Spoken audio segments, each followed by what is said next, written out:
Mas vamos começar com uma oração. Vocês podem ficar sentados mesmo, vamos inclinar a nossa fronte.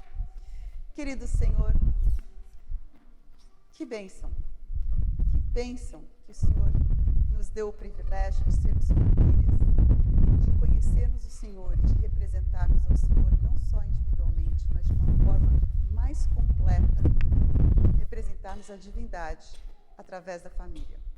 Nós sabemos que, por isso mesmo, porque esse é o seu plano original e porque a sua imagem se reflete mais perfeitamente assim, que o inimigo ataca a família com tanta violência, com tanta sutilidade, com tanta persistência. Mas nós sabemos que aquele que está conosco é maior do que aquele que está contra nós. E nós te agradecemos por isso. E te pedimos agora que o Senhor nos envie o seu Espírito Santo, aquele que realmente pode ensinar, que pode tocar o nosso coração, que pode guiar nossas palavras, nossos pensamentos, que pode transformar nossas vidas.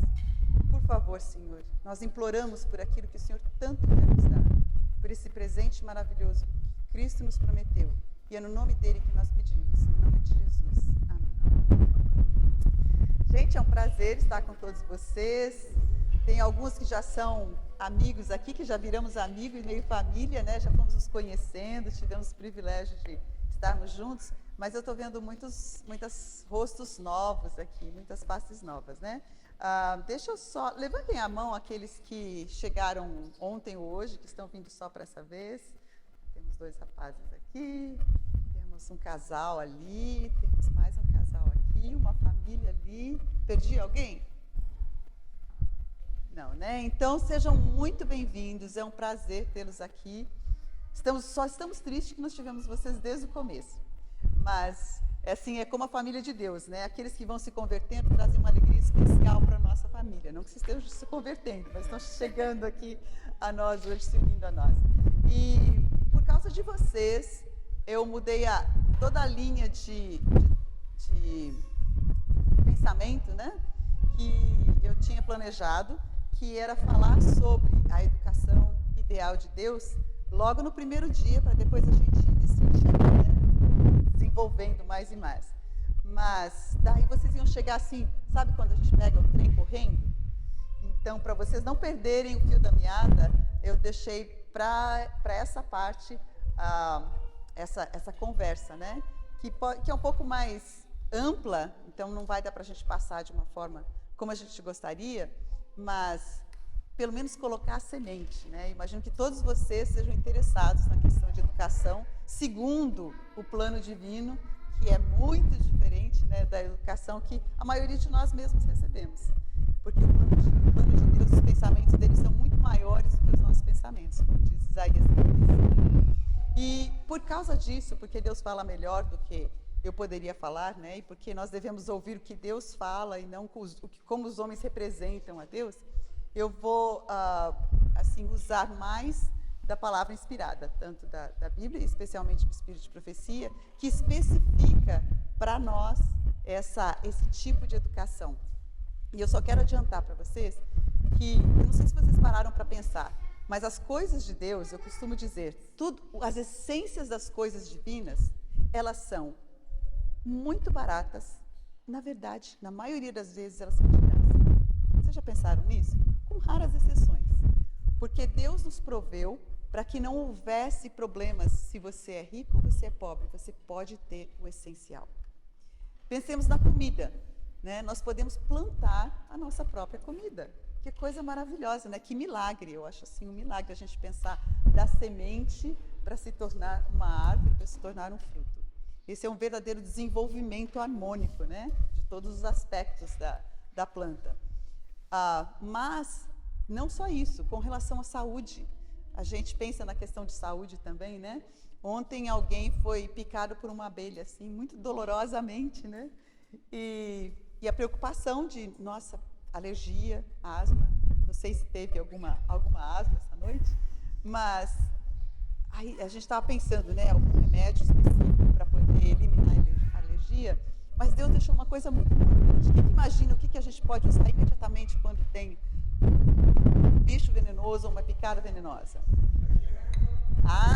2, ó, tá vendo? 2, se não tem um, tem o outro. é argila, né? É a terra, é o barro, né? É carvão. Ambos puxam o veneno, né? E interessante, ele funciona para, deixa eu ver se eu me lembro, 23 dos 25 ou 26 tipos de venenos que existem. No mundo inteiro, praticamente não tem veneno que o carvão não puxe. Então, a gente ela já colocou na perna, já tomou e assim não teve crise nenhuma, já foi resolvido. De graça, alguém falou alho, né? Anti-inflamatório, um antibiótico natural, antiviral, todas as coisas. Agora, eu costumo pensar assim, que nós temos um tripé que Deus deixou para nós em termos de educação. E são exatamente as coisas que ele já falou desde o começo, né? O trabalho que ele deu para o ser humano. Qual foi o trabalho mesmo que Deus deu para Adão? Cultivar a terra, né? E ter domínio sobre os animais. Então, esse cultivo da terra é uma coisa que Deus já deu como trabalho. E interessante que no começo, trabalho e prazer, trabalho e entretenimento não tinham diferença. Porque o trabalho dava tanto prazer que era como se fosse entretenimento. Não é para ser muito diferente hoje, né? Apesar que Deus falou assim, agora vai ser mais difícil, né? Porque você tem outras lições para aprender. Mas então, e eu penso na mensagem que Deus nos deu como sendo um tripé. Que essas três partes, né? A agricultura e pecuária, no sentido de que... Alguém já viu uma bela fazenda, uma pequena bela fazenda? Não sei se tem traduzido para o português, mas é a história de um casal que morava na cidade, não eram nem religiosos, nem nada, mas moravam na cidade, adotaram um cachorro no apartamento deles, um cachorro que tinha sido maltratado, e o cachorro chorava muito, latia muito, incomodava todo mundo. Eles pediram para o pessoal dar um fim no cachorro, mas eles tinham tanto dó, porque ele já tinha sofrido tanto, que eles resolveram sair do apartamento. E aí eles falaram, mas vai atrapalhar, onde a gente for vai atrapalhar. Aí eles resolveram comprar uma fazenda. Simples, né? Você sai e compra uma fazenda. Eles não tinham dinheiro para comprar fazenda. Aí eles compraram uma fazenda assim que tinha sido acabada, devastada. Ela era na Califórnia e tinha sido usada para o cultivo de amêndoas. Mas com o cultivo intensivo, né, e com a falta de água, acabou que essa fazenda já não servia mais para nada. O solo estava acabado, as árvores já não produziam, e eles não entendiam nada. Não sabiam plantar um pé de alface, nenhum dos dois. Então, esse pessoal foi meio corajoso ou não sábio, né? Para a gente dizer o mínimo. Eles saíram com pouco dinheiro e eles começaram esse projeto. Mas eles também não sabiam o que fazer. Aí eles conseguiram que alguém que entendia de agrofloresta, que entendia da agricultura mais natural, se unisse a eles para orientá-los. E o resto da história é tudo isso. E todos os problemas que eles tinham com pestes, com doenças, né? E assim veio um ataque de caramujo que a gente fala, caramujo, que começou a atacar as plantas deles, destruir tudo. E eles não queriam usar o que não fosse natural. E aí, o que eles fizeram? Eles arrumaram patos. E os patos, eles soltaram na horta, no pomar deles, e os patos deram conta de todos os caracóis. E assim eles foram aprendendo. Eles tinham as pragas de animais, e eles traziam outros. Eles foram descobrindo que, na verdade, existe na natureza uma simbiose tão grande, que a natureza se equilibra se nós trabalharmos com as coisas de Deus. E hoje eles se tornaram uma fazenda tremendamente produtiva, autossustentável, a esperança para nós aqui, né? Completamente autossustentável, e se tornou uma coisa educativa. Por quê? Porque o homem e a esposa, né, que fizeram a fazenda, o trabalho dele, ele trabalhava com filmes, de fazer filmes curtos, pequenos documentários. Então ele foi fazendo documentário ao longo do desenvolvimento da fazenda. E depois esse documentário ele foi para Netflix e ficou assim conhecido, e as pessoas vêm para serem educadas lá, as crianças vêm para participar. E por que eu estou falando isso? Porque eu sempre pensava assim, Deus deu os animais e deu as plantas, mas a gente se preocupa com a parte da planta, mas não com os animais, porque a gente já não come os animais. Mas Adão também não comia. E para ele não precisava como praga, mas ainda hoje os animais podem ser uma grande bênção para nós, né? Se a gente trabalhar da maneira como Deus fez. Então, o primeiro é agricultura e pecuária, que é o primeiro trabalho que Deus deu para Adão, e Deus não muda. E o segundo, que a gente sabe, né, o nosso tripé do conhecimento adventista, qual que é uma outra coisa super importante? Quem que lembra? Nós estamos falando de doutrinas agora, nós estamos falando da vida como um todo. É a saúde, a mensagem de saúde que nós temos, que é tão maravilhosa e é de graça. A maioria dos tratamentos que a gente pode fazer, nós podemos aprender, e é totalmente de graça. Meus filhos, com a graça de Deus, né, eu nunca precisei levar para o hospital. Nunca. Não precisaram ir por crise nenhuma, porque a gente já faz um tratamento preventivo, né, em termos de saúde, mas mais que isso também a gente sabe os remédios naturais. Então, quando chega na hora, a gente já tem um livrinho, já tem uma prática, já pergunta para alguém que conhece um pouco mais, né? E essas duas coisas, nós estamos um pouco para trás com relação à agricultura, né? Porque nós estamos na cidade, a gente até comentou isso, a gente perdeu esse conhecimento, mas a gente está ainda aprendendo, reaprendendo isso. E por essa fazenda a gente pode ver que pode ser rápido, né? Então, agricultura, pecuária, saúde e qual que é a terceira? Que é sumamente importante.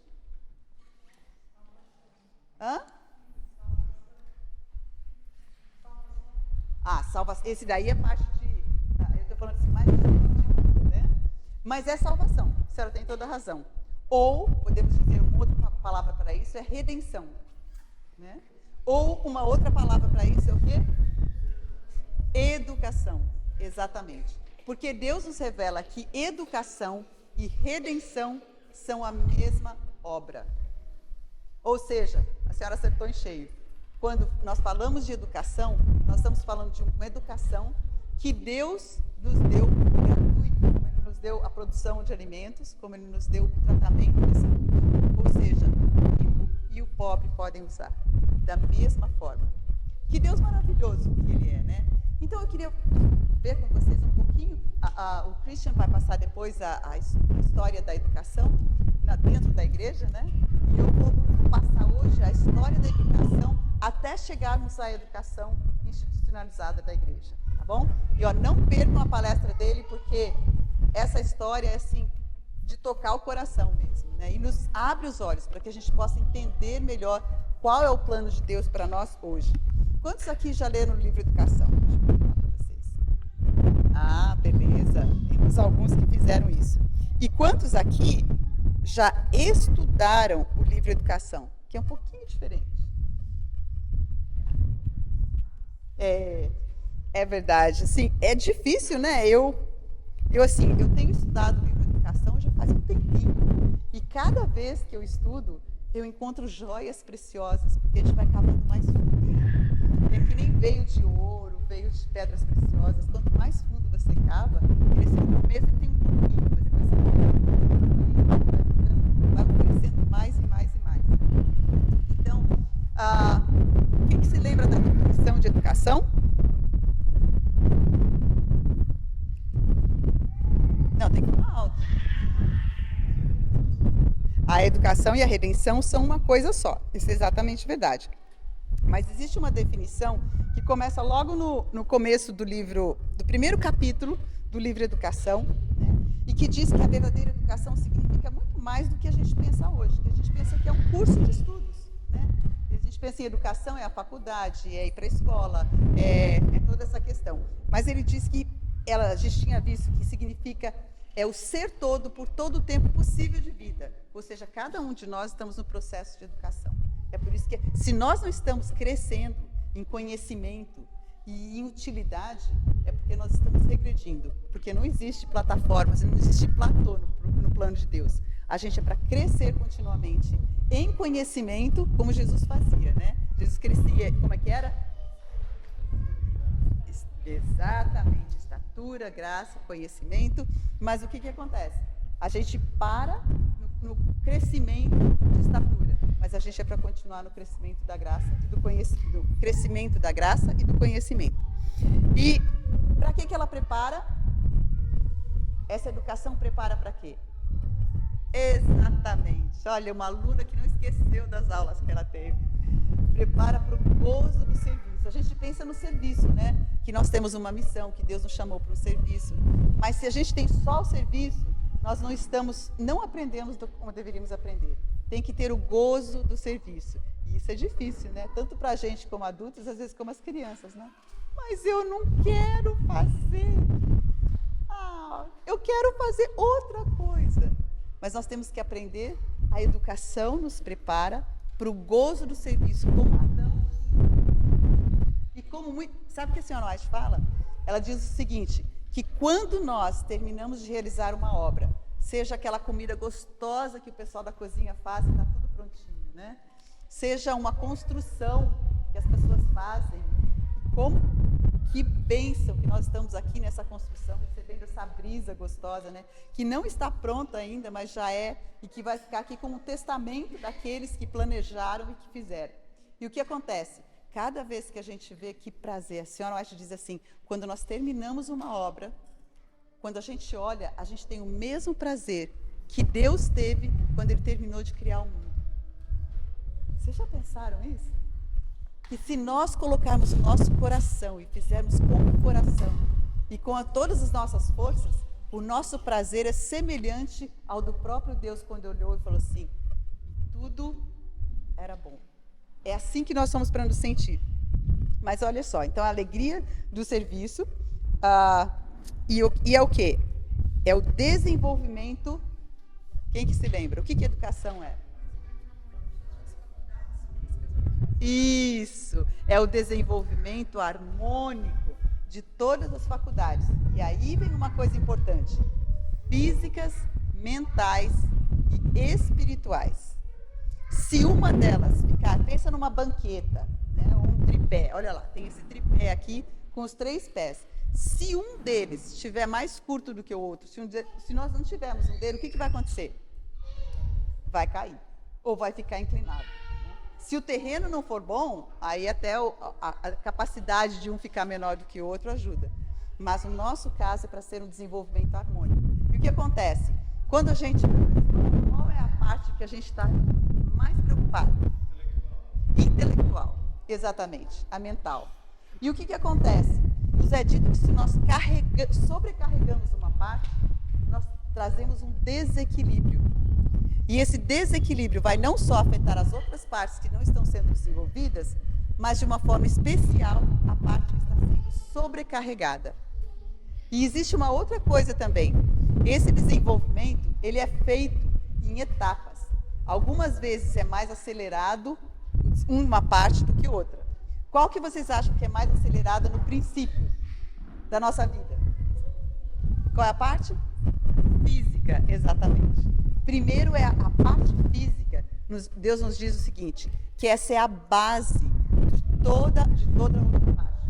Por isso mesmo, as crianças pequenas, né, e depois até, esse pequeno vai até os 8, 10 anos, o foco deve ser no desenvolvimento físico, que vai incluir a mente, incluir o cérebro, que é o órgão. Esse desenvolvimento é a base para que esse cérebro depois consiga desenvolver as outras coisas. Isso quer dizer que a criança não vai aprender nada? Não. Ela está aprendendo mais do que ela vai aprender todo o resto da vida dela. Ela está aprendendo a falar, ela está aprendendo a andar, ela está aprendendo a reconhecer as pessoas, a se expressar a reconhecer a linguagem não verbal. Ela está aprendendo uma multitude de coisas.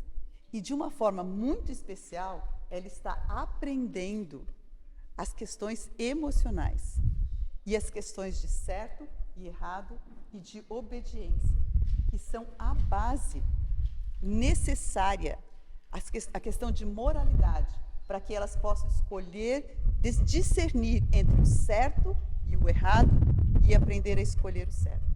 Para isso, ela precisa desenvolver o quê? Domínio próprio.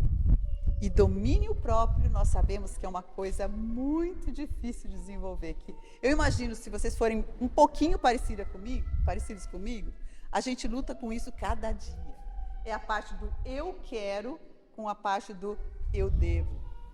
Né? E se nós tivermos domínio próprio, logo o eu devo vai nos dar tanto prazer que ele vai se tornar um eu quero. As coisas de Deus fazem isso. Quando nós vamos vendo, e nós vimos aqui, né, que primeiro Deus deu as leis, aí as pessoas, ele falava assim, obedeçam às leis. Então você vai me amar de todo o coração. E eu achei interessante, porque não foi, isso em Deuteronômio 6, não foi primeiro você me ame e depois você obedeça. Foi o contrário. Foi, obedeça todos esses mandamentos. E depois você vai me amar de todo o seu coração e eu serei o seu único Deus. Por quê? Quando a gente coloca o carvão e ele dá resultado, para de doer, eu não fiz porque realmente eu acreditava em tudo. Mas quando eu coloquei e senti os efeitos, eu me torno mais um crente. E aí eu começo a achar, opa, quem deu essa ideia, né, original? Da onde veio isso? E talvez eu possa confiar. E a gente vai confiando mais, e nós vamos vendo os resultados. Pensem em Israel, quando saiu do Egito. Quando eles saíram do Egito, eles conheciam a Deus bem? Eles tinham perdido a noção de quem Deus era. Mas Deus foi levando pelo caminho, trazendo provações, e eles, ao verem como Deus agia, eles começaram a o quê? A conhecer quem Deus era, o poder que Deus tinha. E nos é dito que ele os levou a dificuldades justamente para que eles aprendessem a conhecer. Então, as dificuldades são nossos amigos. Muitas vezes a gente quer ser poupado das dificuldades, né? Ou queremos poupar os nossos filhos. Mas eu gostaria de falar para vocês o seguinte, ainda no primeiro capítulo do livro Educação, diz o seguinte, a fonte de semelhante educação é apresentada nas Escrituras. Qual que é a fonte dessa educação? Exatamente. A fonte dessa educação é o conhecimento de Deus. Nós estamos falando de que tipo de educação? Verdadeira. Ou seja, uma educação cuja fonte não seja o conhecimento de Deus, que tipo de educação é essa? Ela não é verdadeira. Ela é falsa. Se o foco não for conhecer a Deus, ela já saiu. Ela pode ser muito boa. Ela pode ser ótima. A metodologia dela pode ser excelente. E as pessoas podem gostar muito, mas se o foco não for, se a fonte não for o conhecimento de Deus, ela já não serve. E nós... O pessoal do Vale do Silício. Exatamente. Olha, os alunos aí que estão prestando atenção já estão fazendo as conexões. Né? Uns falam mais, outros só pensam, não falam nada. Nós tínhamos comentado aqui sobre o pessoal do Vale do Silício, que aqueles homens que têm... O que é o Vale do Silício? Todo mundo sabe o que é? É aonde... Exatamente, é o principal polo tecnológico do mundo. É ali que nós temos a sede da Apple, é ali que nós temos a IBM, nós temos tudo, é ali que é o centro. E ali estão os maiores nerds, como é que se fala isso? Fala nerds? É. Então, né, dessa parte, né, todos os gurus da tecnologia, todas as grandes inovações saem desse lugar, então eles estão concentrados ali. E esse pessoal, é claro, é muito inteligente, é muito rico, os salários lá são astronômicos, né? Os ganhos lá são astronômicos, e esse pessoal tem que educar os filhos. E aonde que eles educam os filhos? Eles educam os filhos em algumas escolas que tem, especialmente uma escola que tem ali, que recebe a maioria do pessoal que está nessa escola, é do Vale do Silício. E essa escola é uma escola interessante, porque nessa escola não se pode usar, não se usa, o que vocês acham que não se usa? Tecnologia. Alguma coisa está errada aqui. Se você produz comida na sua casa e você não deixa o seu filho comer, eu acho que eu não ia comer a comida que você está produzindo. Concordam comigo? Eu tenho um amigo que foi visitar, que tinha um conhecido, um amigo dele, que tinha uma plantação enorme de morangos. E ele falou, nossa, vocês devem comer morango demais aqui, né? Ele falou, não, nem eu nem minha família não comemos morango. Como assim? Pesticida. a gente tem que colocar muito pesticida para produzir o morango. Se eu comer isso daí, nós vamos nos infectar. Então, sério, né? Eu parei de comprar morango. Só para vocês terem uma ideia. Se não fosse o morango sem pesticida, eu parei de comprar morango. Se ele não está comendo, agora, para onde que eles estão levando essas crianças? Eles estão levando para essa escola. Ora, se não pode ter tecnologia, as crianças vão ficar atrasadas, né? Como é que elas vão desenvolver agora nessa era tecnológica? Mas o que acontece? Eles sabem o que precisa e quando precisa. E se precisa.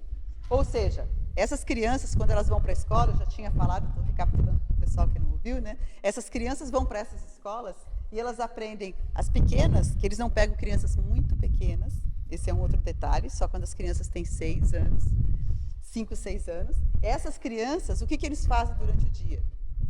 Vocês têm ideia?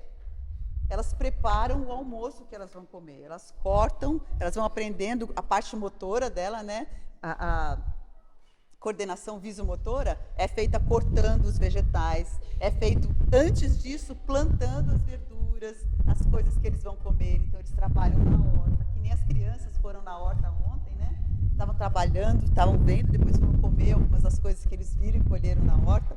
A mesma coisa, eles têm a horta, trabalham na horta. Os brinquedos não são de plástico, são todos de madeira, de fibras naturais.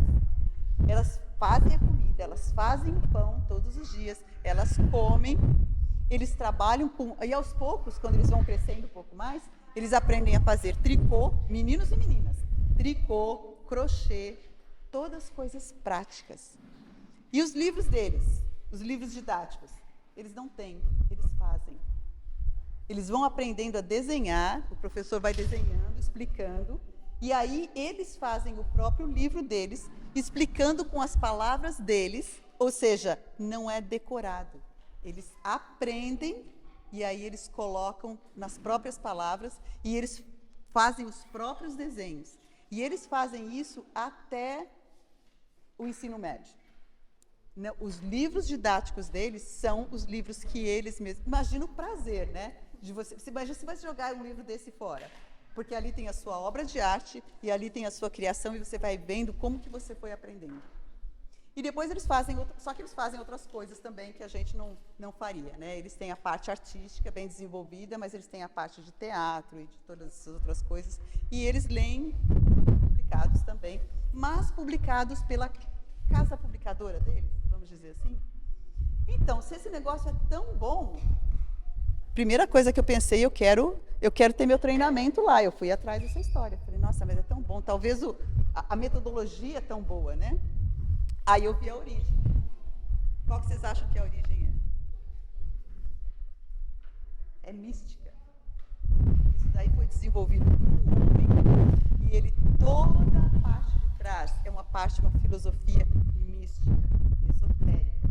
Eles são muito claros e quando os pais chegam, eles não escondem qual que é a filosofia deles, eles dão material para os pais lerem, e toda a parte do material é com duendes, é com fadas, no sentido, as fadas originais, né, que moram nas florestas e todo esse tipo de coisa. Ou seja, nós podemos usar essa metodologia? Não. Nós podemos colocar os nossos filhos nessa escola? Por quê? Qual que era a primeira coisa que nós tínhamos visto aqui? A fonte. A fonte é o conhecimento de Deus. Se ali eles não estão aprendendo isso, eles podem ficar muito inteligentes. Mas isso não serve para nós, porque eles não estão em contato com essa inteligência máxima. E olha só, continuando aqui... voltei para onde eu devia. Então, a fonte é isso. E agora eu vou falar para vocês um pouquinho do método, que Deus... para passar um pouquinho mais rápido, né?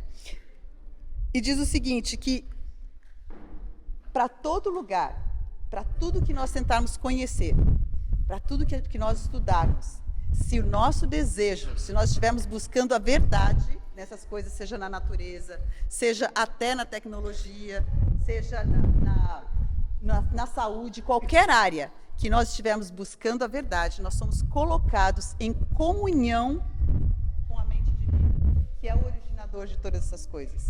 Seja na medicina, seja na engenharia, se nós estivermos buscando e vendo como é que, buscando a Deus nessas coisas, como Ele fez, quais são as leis que estão regendo. Nós estamos em comunhão com e nesse método nos é dito que existe o maior desenvolvimento do corpo, da mente e do espírito. Que método?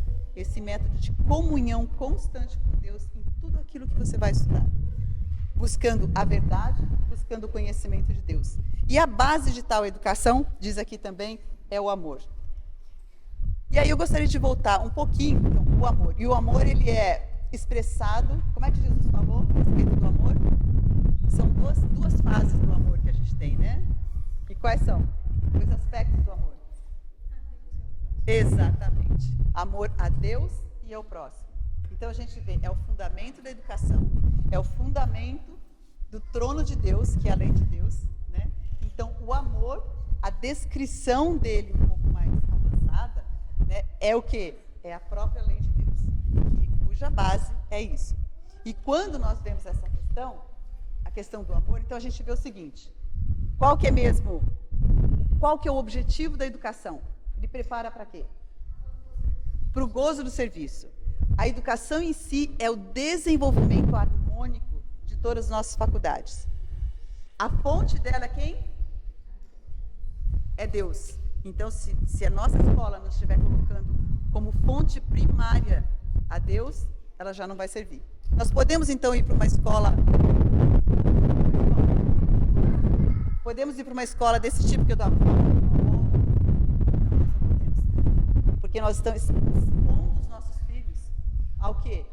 A uma outra filosofia, a alguma coisa que não vem de Deus. Se nós estivermos, isso não quer dizer que você não possa ir para uma faculdade, a senhora White fala disso. Não quer dizer que você não possa ir para uma faculdade do mundo, onde você vai, mas ela diz o seguinte, aqueles que vão, se você está estudando uma coisa técnica, né, você não vai lá para estudar filosofia, a gente não vai lá para estudar religião, das faculdades do mundo, ou que não são daquilo que a gente conhece a origem. Mas se nós fizermos isso daí, o que ela diz? Para que nós possamos ir para uma faculdade do mundo, ela diz, eu tenho medo de mencionar isso. Por quê? Porque o jovem, para ir para lá, ele tem que ter todo dia, a primeira coisa, uma tal comunhão com Deus, que ele possa ter discernimento e poder para resistir todos os ataques que vão vir. E ela diz, um dia, no dia que ele não fizer isso, é o dia que ele vai cair. Então ela está dizendo que é um terreno minado, é um terreno muito perigoso. Mas nós sabemos também, agora estou me adiantando um pouquinho, nós sabemos também que o plano divino de educação não é que ela seja uma educação prolongada. Esse plano prolongado de educação que a gente vai, né? A gente vai, faz a escola primária, faz a escola, não sei o nome mais agora, os nomes aqui. Ensino médio. Ensino médio, né? Depois a gente vai e faz uma faculdade de 3, 4, 5, 6 anos, né? E depois, muitas vezes, a gente ainda volta para o mestrado, a gente volta para o doutorado. Quando nós olhamos, eu imagino que o Christian vai falar disso amanhã um pouquinho, a origem disso daí, talvez não, né? Mas a origem disso daí é claramente veio da Igreja Católica. E veio da Igreja Católica através dos jesuítas, para quê? Para combater o protestantismo.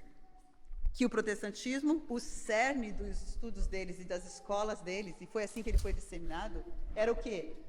O estudo das Escrituras, o conhecimento de Deus. Então, de novo, a gente vê assim, lá na Idade Média, né, crescendo essas duas linhas de educação, dando origem ao que a gente tem. A gente sabe que muito a gente já pegou dos gregos, que é diretamente dos pagãos, passou para a Igreja Católica, a Igreja Católica desenvolveu, muitas vezes, os estudantes deles se formavam em torno de 40 anos de idade, e nós não estamos muito longe disso, não. Um médico nos Estados Unidos se forma em torno de 30 anos.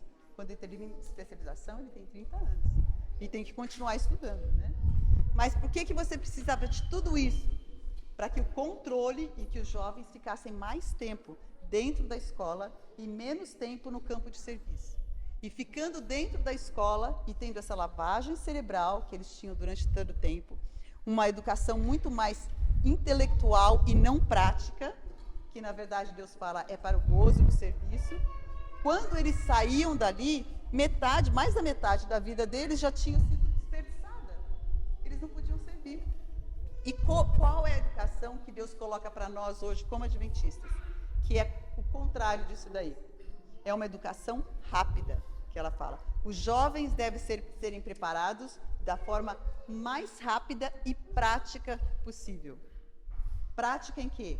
Desses tripés, né, que a gente está vendo. Quais são os tripés mesmo?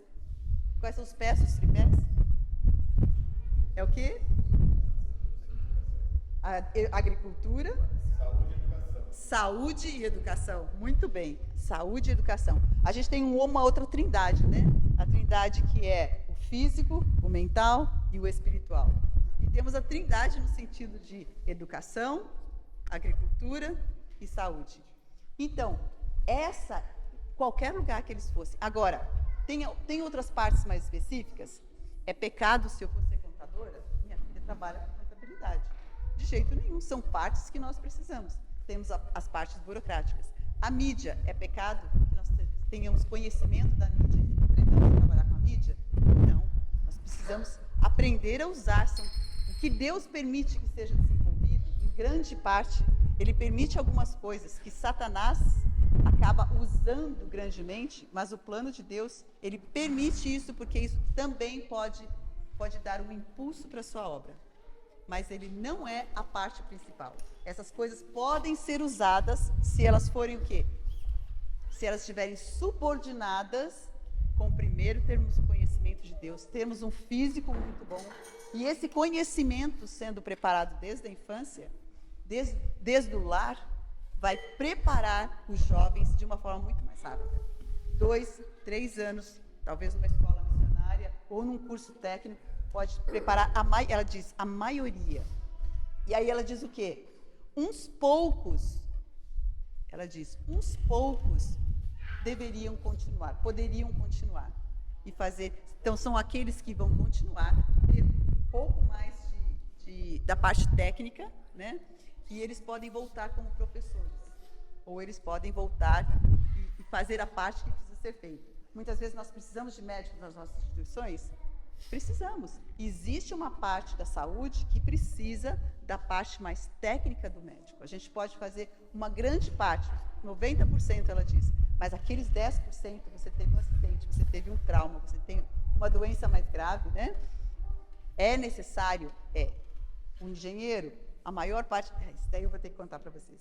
Eles fizeram um teste com engenheiros e pedreiros, né? E engenheiro civil, e pediram para os engenheiros calcularem para uma construção, o que era necessário para uma determinada construção, e pediram para o pedreiro fazer o mesmo cálculo. Quem que vocês acham que fez mais rápido? E mais acertado? É o prático, exatamente.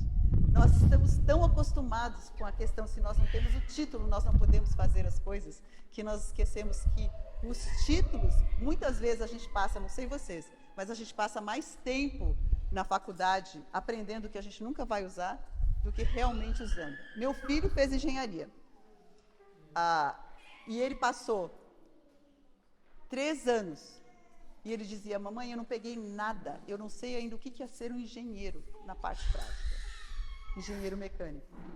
E no caso dele, eu acredito que, em parte, né, Deus dirigiu para a questão da engenharia, porque uma grande preocupação que os pais tinham, daqueles que tinham escolhido fazer um sistema, não sei quantos conhecem, o sistema de homeschool, que é legalizado nos Estados Unidos, que a gente fez com as crianças, estudaram em casa desde sempre, né?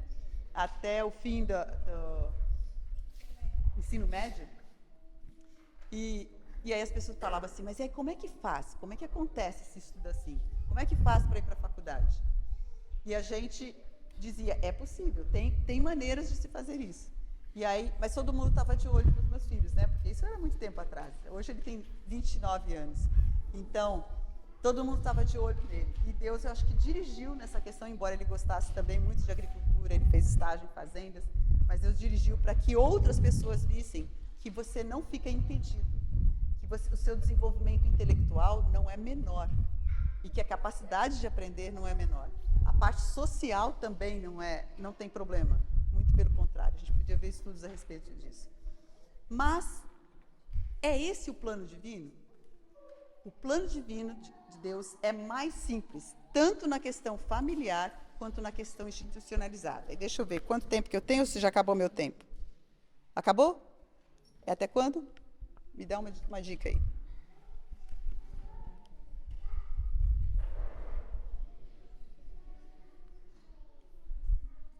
Então, enquanto eles estão descobrindo ali,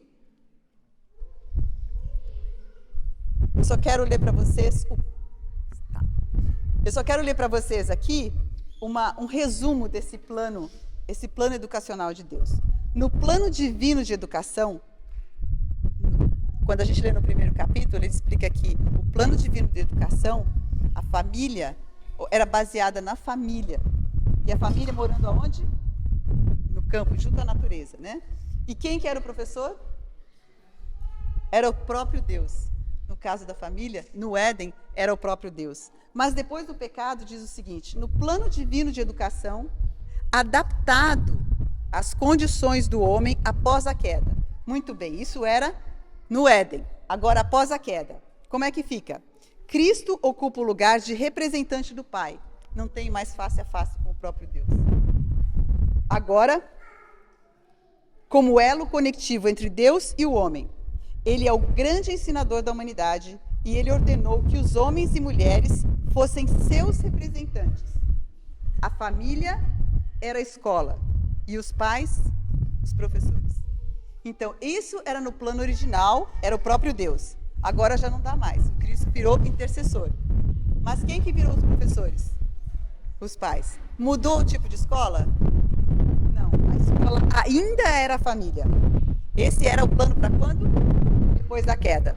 E diz o seguinte: a educação centralizada na família era a que prevalecia nos dias dos patriarcas.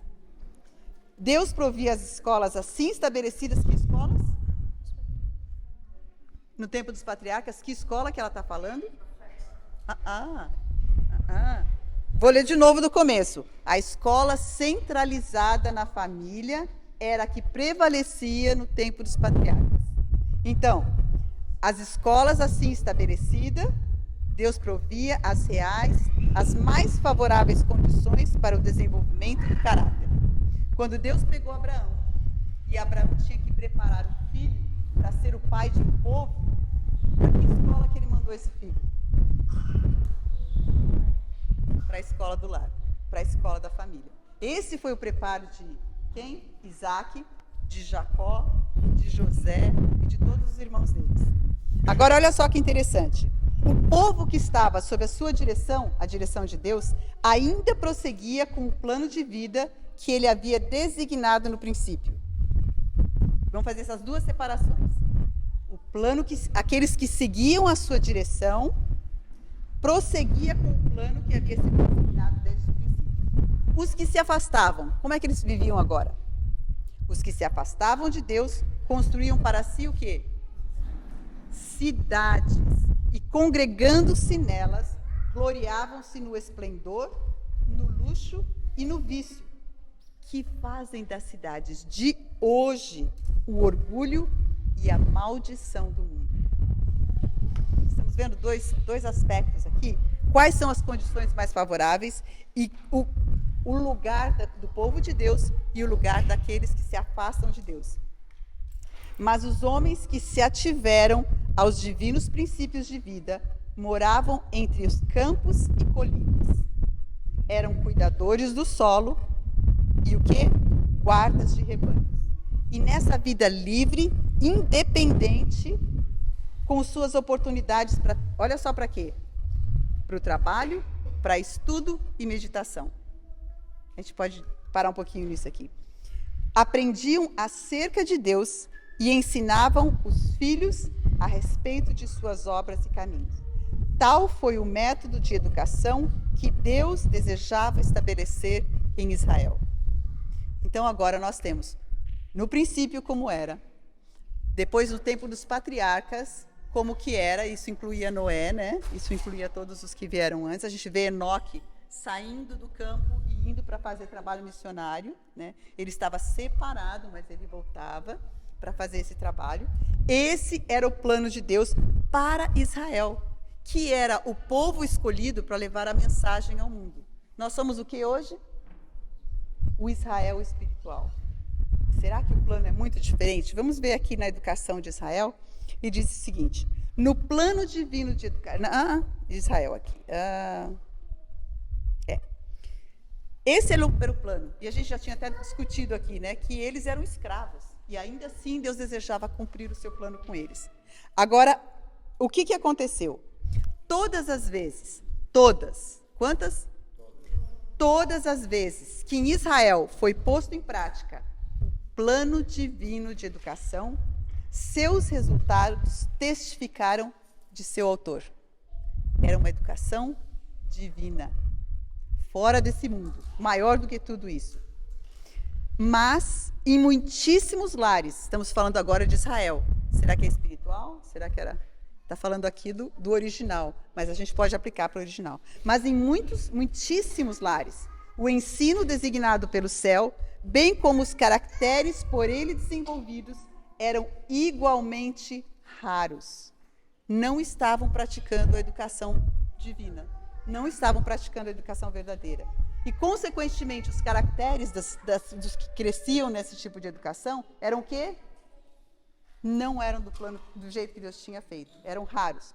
O plano de Deus não se cumpriu, senão parcial e imperfeitamente. A gente sabe disso, quando a gente estuda o povo de Israel, né? E olha o que diz agora. Vamos ver as razões pelas quais o plano se cumpriu somente parcialmente.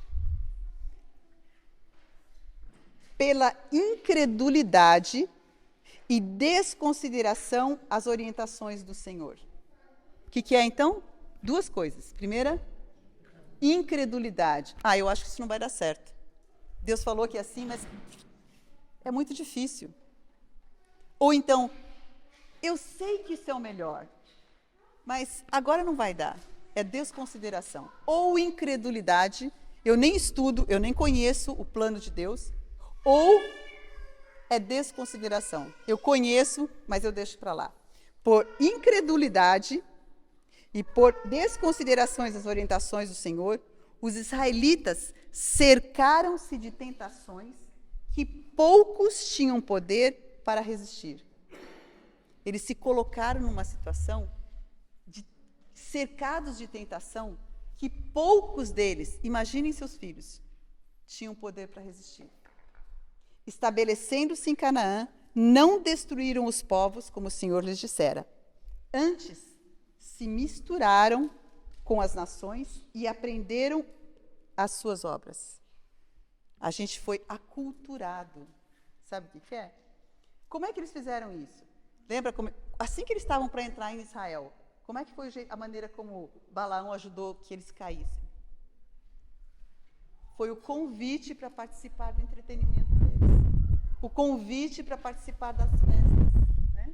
E aí eles conheceram umas mulheres bonitas, né?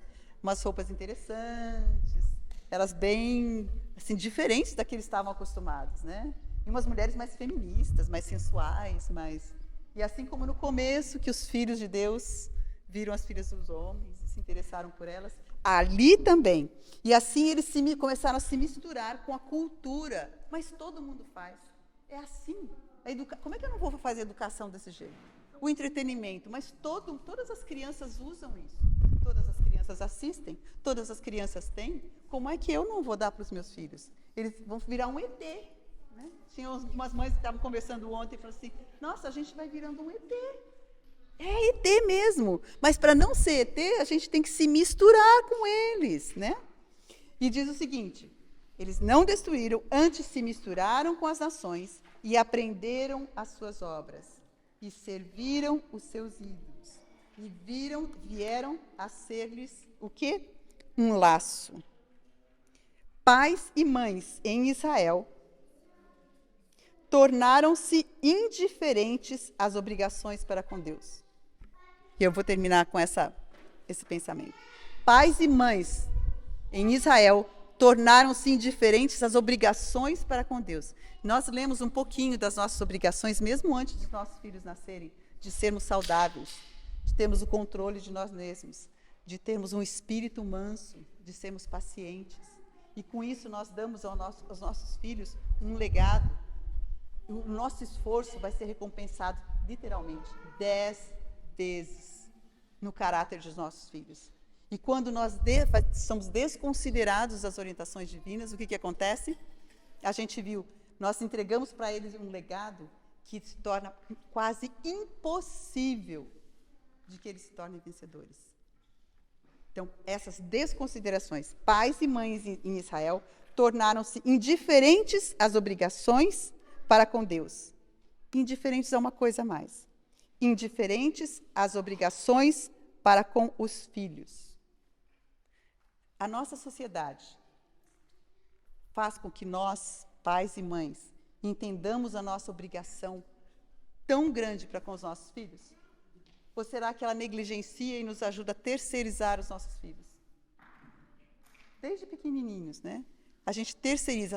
A sua obrigação não é para com seus filhos. A sua obrigação é para com a sua carreira, é para com a sociedade, é para com... né? E a gente inverteu o que a gente lê com os mesmos óculos. Né? A gente enxerga da mesma cor que o mundo enxerga hoje. A gente sabe que a mesma quantidade de divórcio que existe fora da igreja é a mesma quantidade de divórcio dentro da igreja. E a gente sabe que nós estamos perdendo os nossos filhos e os nossos jovens de uma quantidade enorme, de dentro da igreja para fora da igreja. Será que nós estamos desconsiderando as nossas obrigações para com Deus e as nossas obrigações para com os nossos filhos? Pela infidelidade no lar e influências idólatras fora, lembra que eles se cercaram de influências que era quase impossível até para eles mesmos resistirem? Então, agora a situação que eles estão, pela infidelidade no lar, eu não estou cumprindo a vontade de Deus. Eu não estou fazendo aquilo que eu sei que é o certo. Eu nem conheço a vontade de Deus. E pela influência idólatra, né, que eles têm ao lado deles, muitos dos jovens hebreus recebiam uma educação que diferia grandemente da que Deus projetara para eles. Aprenderam os caminhos dos gentios. Eu espero que essa não seja a realidade nem do povo de Israel hoje, que somos nós, né? E muito menos de cada um de nós que estamos aqui. Deus nos deixou uma mensagem maravilhosa, que é para o nosso bem e para a nossa salvação. A gente olha e fala assim, por que nós estamos perdendo tantos jovens? Nós estamos perdendo, o pessoal fala assim, nós estamos perdendo esses jovens na faculdade. Mentira, é antes. Nós estamos perdendo esses jovens no ensino médio. Não é, é antes. É muito antes.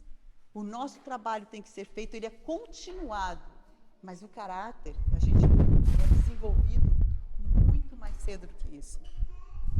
Como que nós podemos... Vocês estão aqui porque vocês querem saber diferente, porque saber o que é, qual é a vontade de Deus. E isso está à nossa mão, de cada um de nós.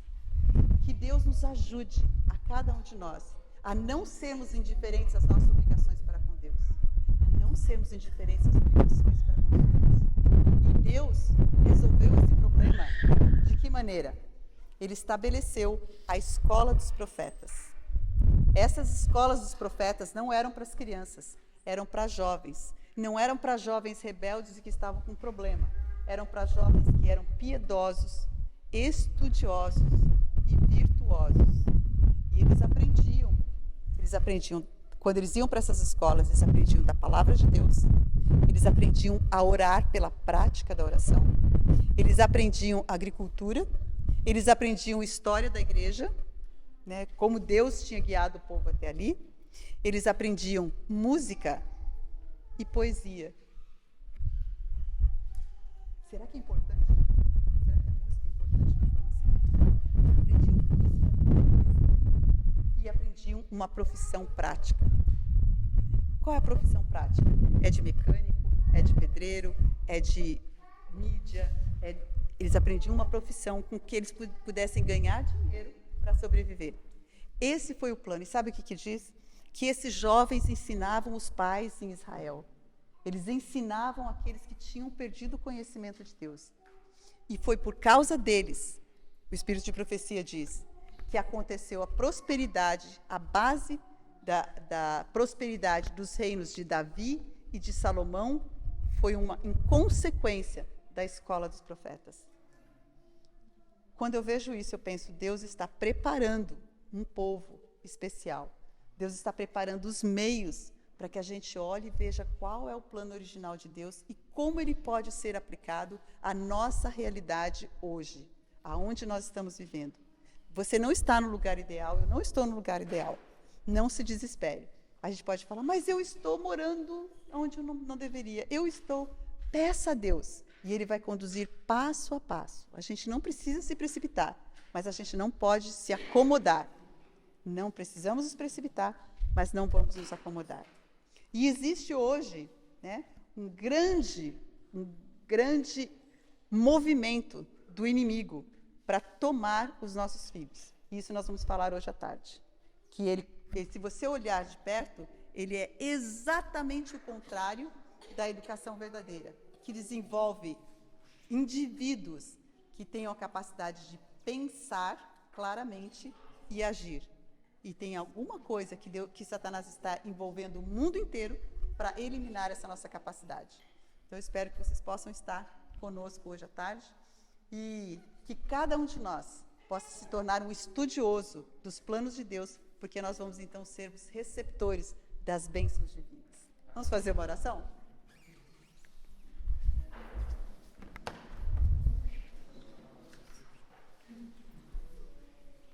Muito obrigada, Senhor, porque, embora estejamos numa das piores fases desse mundo, porque embora nós estejamos cercados do mal, porque por ser esta época em que nós estamos mais fracos, com todo o resquício da hereditariedade corrompida que nós recebemos, ainda assim, o Senhor tem um plano, porque o Senhor não muda. O Senhor adapta o seu plano para que, seguindo a Ele, nós possamos ser vitoriosos em todos os aspectos.